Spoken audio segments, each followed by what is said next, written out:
Welcome to the MCPL Culinary Kitchens. We are the BariGirls. I'm Kylie. And I'm Linda, and today we're making it count with our baked pears with cranberries, honey, and pumpkin seeds.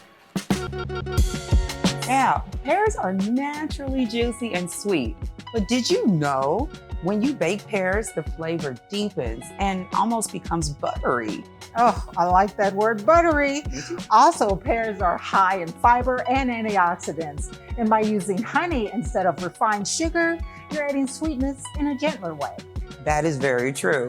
And this is a delicious fall festive treat to enjoy and won't take you away from your family too long. Now you can use Bosc, Anjou, or Bartlett pears if they're just barely ripe. But you want to use pears that are sweet, but a little bit firm to the touch. That's true, Mom. But did you know this? One more cool fact. Overripe pears will turn mushy during baking, while underripe ones may stay too firm. Mom, where's the balance? Where's the balance? Well, if you're unsure about which pear to use, Bosc pears are usually a safe bet. Yes, and to keep it extra healthy, how about this? We're gonna skip the ice cream and serve with Greek yogurt. Or you can just enjoy them on their own.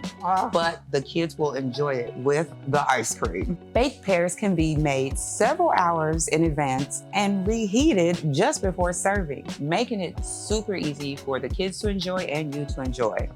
This treat is tasty chilled or at room temperature.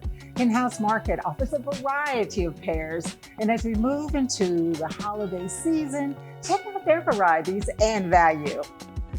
Don't forget to leave a like and follow us, the BariGirls, on Facebook and YouTube. And when you try these at home, please leave us a comment and let us know how you Make it count.